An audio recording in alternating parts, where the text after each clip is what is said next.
ليه انا بعمل كده؟ حد سالني ليه يا شيف ازاي انت تقطع السلمون كده حرام ومش حرام ليه؟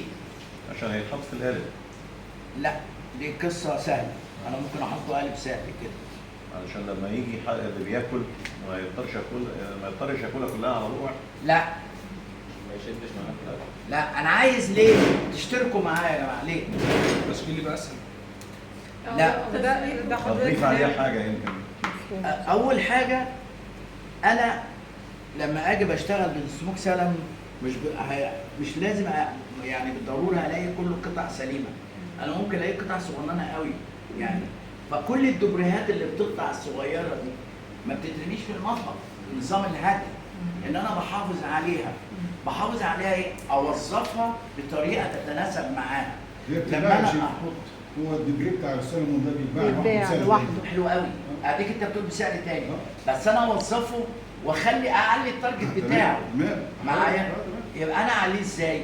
انا اوظف وافكر واعمله بشكل الناس كلها تبقى حباه، وبوظيفه زي ما بقول لك العين بتاكل قبل البق. فانا بقطعه زي ما انتم شايفين كده اهو، صغير قوي اهو.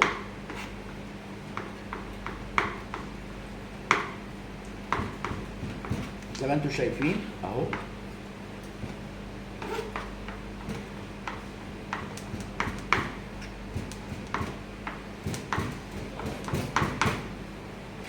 خلاص قطعته قطع صغيره تمام. ماشي. بعد ما بقطعه بجيب شيف عاطف تعالى هنا عشان البصله زي ما انتم شايفين البصله اهي. شيف عاطف بقطعها تعالى هنا عندي. واروح عاملها كده، واروح جايب دي كده تقطيع.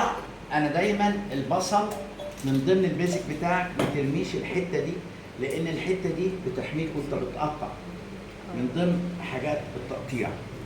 بقطع